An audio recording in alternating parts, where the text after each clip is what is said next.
Welcome back to the deep dive. Today we are digging into a really pivotal chapter for Riverdale. We're looking at the script for Chapter 16, The Watcher in the Woods. Yeah, this one is huge. It feels like, the moment everything shifts, we move from this sort of localized mystery to something much bigger, almost like a town-wide ideological battle. Exactly. The stakes just get massively ramped up. So our goal here is to really unpack these script excerpts, look at how the Black Hood escalates things, the whole theme of sin and hypocrisy that bubbles up, and how our main characters, Archie, Jughead, Kevin, Veronica, how they're all reacting to this new, climate of fear. Right, and it's not just fear, it's paranoia too. We're going to use these script bits to give you a shortcut, basically, to understanding the big shifts and the potential conflicts this chapter sets up. Yeah, think of it as getting right to the heart of why things fracture so badly here and maybe where it's all headed. It's kind of the point where the teenage drama gets deadly serious. Totally.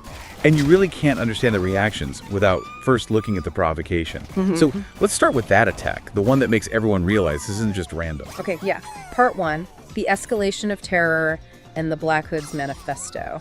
So the chapter kicks off hard with the attack on Moose and Midge, at Lover's Lane, of course. Classic.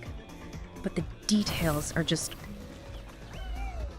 rough. Oh, absolutely horrifying. The script paints a really vivid picture. Midge screaming like a banshee, totally covered in Moose's blood. And Moose, he gets shot multiple times, but survives because he shielded her. Which is like this small moment of heroism amidst the chaos, right? He literally took the bullets. Yeah, it's very old school heroism, but it just underscores the brutality of it. And then right away, we get this conflicting information about the killer. Yes, this is fascinating. So Moose, who saw the guy up close, says he wore a black hood, but specifically mentions green eyes, like a concrete detail. Right, something identifiable, something the police could actually, work with. A human characteristic. But then Midge's description, completely different vibe. She says the eyes were blank, like there wasn't a person behind them. And she immediately goes to horror movie territory. Michael Myers. The devil's eyes. Which is way more terrifying, honestly. Is this just some guy, or is it like this embodiment of evil? And the writers do that deliberately, I think. Giving us both green eyes and devil's eyes right away.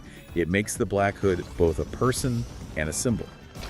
It fuels the fear because it's not just about catching a criminal, it's about confronting something else. Yeah, confronting the town's darkness, maybe.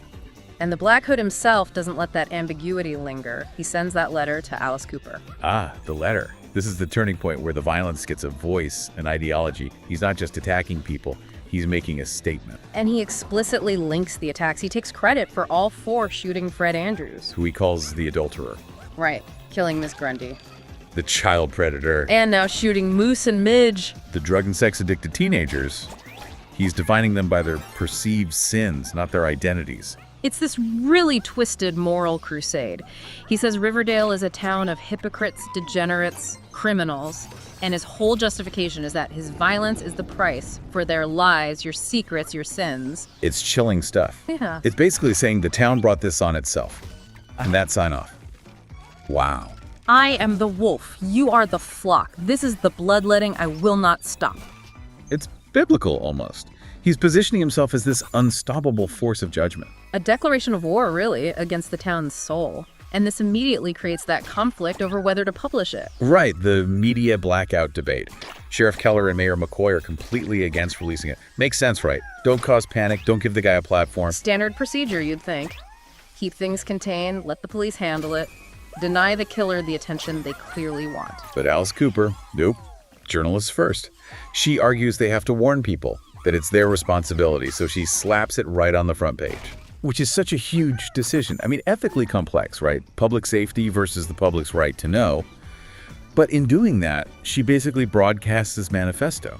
She gives him exactly the audience he wanted, and whether she meant to or not, she kind of validates his message by putting it out there so prominently. It turns a crime spree into a public crisis of conscience. And the fallout is instant. Look at Polly. Oh yeah, heartbreaking. Polly reads that letter and immediately sees herself as a target. She literally says, I am the poster child for sin. An unwed mother carrying her cousin's babies. In the Black Hood's worldview, she's exactly the kind of degenerate he's talking about. And she blames her mom, saying Alice is baiting a killer targeting sinners. It completely shatters her sense of safety. So she decides she has to leave. She's going to the farm, that mysterious place she and Jason were originally planning to run away to. Which just highlights how unsafe Riverdale feels now. The kids are either fleeing or, well, like Archie, deciding to fight back in a big way. Exactly. Which brings us to the next big theme. These two very different responses to fear. Vigilantism versus trying to isolate yourself. Okay, part 2. Two sides of fear, vigilantism versus isolation. Let's start with Archie. His reaction is pure fight response. Totally. He feels like the adults, especially the police, failed with Jason's murder, and now they're failing again. He feels completely unprotected. His first instinct, get a gun, which is pretty extreme. And Fred shuts that down immediately. This is not the Wild West, he says. Yeah. Trying to pull him back from the brink. But Archie's feeling that powerlessness really intensely. So he channels it into organizing the Red Circle. Initially, it sounds okay, like a watch group for the high school. Yeah, he even proposes no weapons, no violence at first, just be an extra set of eyes and ears for the police. It starts as this, community defense idea. They call themselves the Red Circle. We hold the line. We're not waiting for the next attack. It's understandable, wanting to do something. Absolutely, taking back some agency. But then things escalate fast. Yeah, that note left on his porch, that personalizes the threat for him, makes it real. But the real turning point, the one that kind of sends him down a darker path, is that conversation with Hiram Lodge. Oh, man. Hiram Lodge. He sees Archie's vulnerability, his frustration with Keller, and he just pounces. He's so good at manipulation. He doesn't just offer sympathy, he offers a whole new way of thinking. He basically says, yeah, the police aren't enough. And then comes the really dangerous part. He tells Archie, defending yourself, it's not enough. You need to strike back. Go on the offensive. He's telling him to use the killer's own weapons, fear and terror. Stop being reactive, become aggressive. It's such a loaded piece of advice. Hiram frames it as being strong, taking control, but he's really pushing Archie towards becoming, kind of like the thing he's fighting. He's tapping into Archie's guilt about his dad, his need for validation. And molding him, right? Making him useful. Absolutely. Grooming him, essentially. And the result is immediate and, frankly, terrifying. That video, Archie, flanked by the Red Circle, mask on, directly addressing the Black Hood. Calling him a coward, boasting, "We are legion." And that final threat, "We will find you, we will hunt you, and we will end you." Whoa. Okay, so they went from neighborhood watch to issuing death threats real fast. A game changer. They just put a massive target on their own backs. If the Black Hood hunts sinners and hypocrites, what does he make of a masked vigilante group threatening murder? Archie just escalated things exponentially, thanks to Hiram. Yeah, that's not going to end well.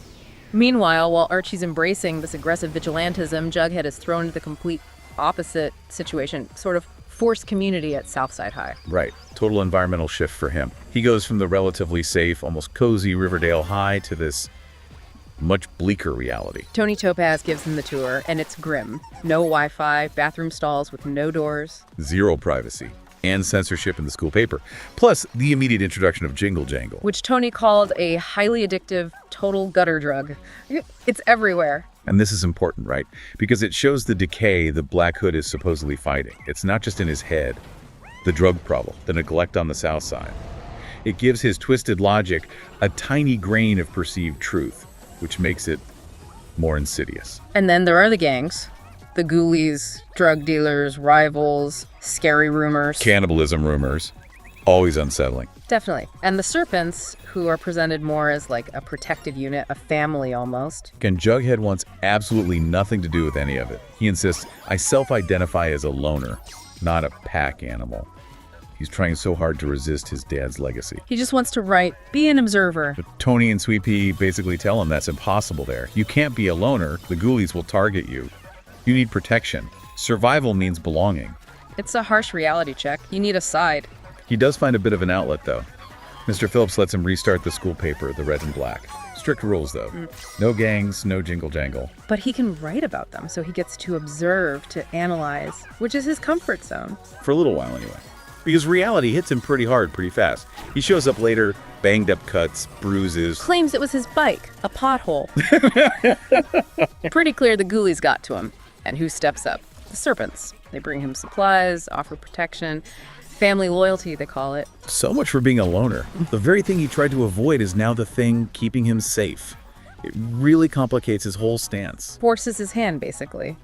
And right around this time, we properly meet Tony Topaz, who becomes his photographer for the paper. Yeah. And then Betty shows up. And Tony's reaction to Betty is telling. Not at all what I pictured. Yeah, she expected someone darker, more alternative, like Emily the Strange or Winona Ryder from Beetlejuice, but she sees Betty, the perfect North Side girl. It just subtly highlights that growing distance between Jughead's new world and Betty's, Yeah. Tony represents this grittier reality Jughead's now part of. Potential trouble for Bughead down the line, maybe. Definitely puts a strain on things. Different worlds colliding. Okay, so we've got Archie going full vigilante, Jughead being pulled into gang life. What about Kevin? His response is different again. Part 3, the price of connection, Kevin's dilemma. This one is heavy. Kevin's dealing with the fear by taking massive risks. Yeah, that whole night jogging excuse is paper thin. He's cruising Fox Forest, the exact kind of dangerous, isolated place the Black Hood operates in. Why? Why take that risk, especially now? He actually explains it. He hates the online dating world, grind him, because nobody's who they say they are. He's looking for something real, an honest connection, even if it's dangerous. Which is incredibly sad when you think about it. And Veronica has this really sharp, maybe slightly harsh analysis of it. Yeah, she brings up his past being the lonely, awkward fat boy, the Pugsley. She says now that he's a smoke show, he's desperate for a validation connection. So it's not just about sex, it's about proving his worth, feeling seen. According to Veronica, yeah.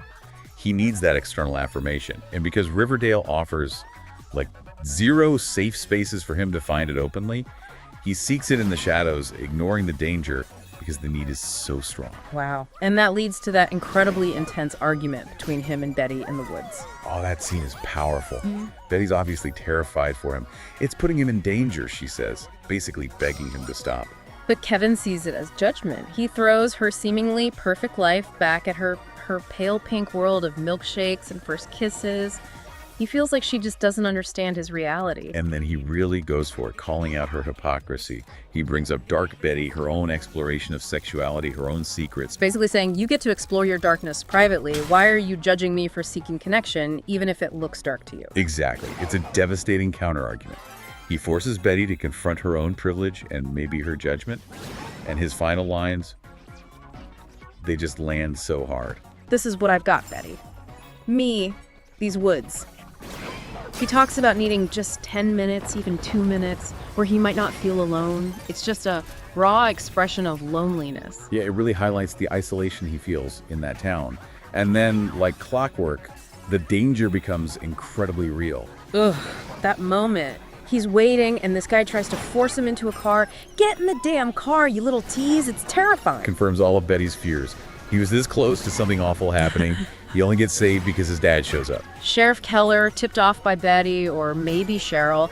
And this leads to another really important conversation. Yeah, the father-son talk. Keller confronts him about the lying, demands he stay safe, but then it shifts. He admits they need to start talking about, well, everything they don't talk about. It feels like a breakthrough, finally.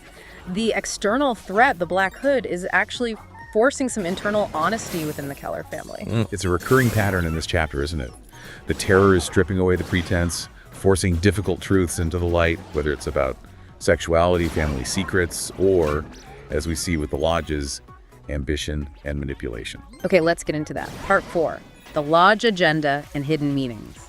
That dinner scene is layered. Oh, completely. Yeah. On the surface, it's Archie meeting the parents. Veronica just wants one normal night, you know? Just a dad, no secrets, no closed doors. But Hermione knows better. She warns Veronica not to be thirsty, not to push it.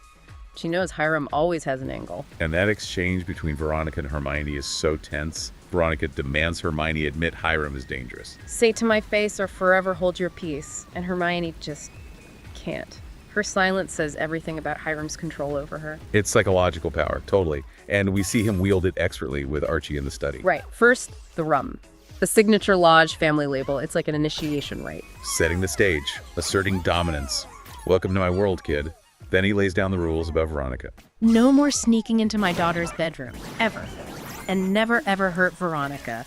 Establishing himself as the protector, the authority figure. And then he pivots to the red circle. He validates Archie's frustration. frames his advice as mentorship, but it's pure manipulation. Pushing him to strike back, go on the offensive, basically teaching him the Lodge philosophy, power over morality. Exactly. He's giving Archie permission, even encouragement, to become more ruthless, more like the things he claims to be fighting. Archie walks out of there not just having met the dad, but having been subtly converted. He's been influenced, definitely.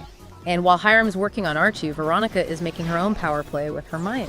Yeah, she's done being on the sidelines. She demands a real role in Lodge Industries. No more honorary titles. She wants in, get my hands dirty, be in the room where it happens. It's a big step away from her attempts to be good. She's choosing power, choosing the family business, warts and all. And Hiram immediately agrees. You're a Lodge, after all.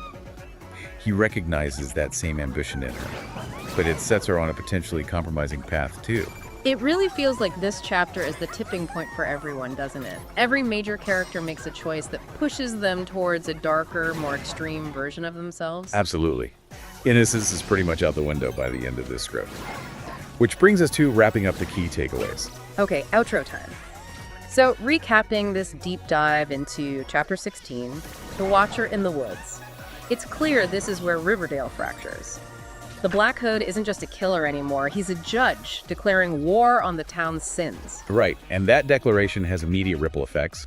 Alice, publishing the letter, pushes Polly to flee to the farm. Fear is actively breaking families apart. And then you have Archie, totally radicalized by Hiram, turning the Red Circle from a well-meaning watch group into basically an aggressive gang issuing death threats. While Jughead gets sucked into the South Side high vortex, forced closer to the Serpents just to survive, his attempt at isolation fails completely. And Kevin's desperate search for connection puts him in mortal danger, but maybe, just maybe, forces a necessary conversation with his dad. The big picture here is that the Black Hood's pressure is forcing everyone into extreme corners. They're abandoning old rules, old morals. They're choosing aggression or dangerous self-exposure or forced alliances. The center isn't holding. So here's the final thought we want to leave you with, tying it all together. The Black Hood sees himself as cleansing Riverdale of sinners and hypocrites. Yeah, he's the self-appointed moral arbiter. But Archie, under Hiram's influence, just went public with the Red Circle, threatening to hunt and kill the Black Hood. They're operating outside the law, using threats and intimidation. So, what happens when the Black Hood, this hunter of sinners, turns his attention? Has Archie just made the Red Circle the next logical target? Have they become the very degenerates he's trying to eliminate by taking the law into their own hands? That collision course between the town's supposed purifier and its new aggressive protectors feels inevitable now, doesn't it? That's the conflict that seems set to tear Riverdale apart next. Absolutely. The hunter versus the hunters. It's going to get messy. You'll definitely want to keep diving in with us to see how that plays out. Thanks for joining us on the Deep Dive.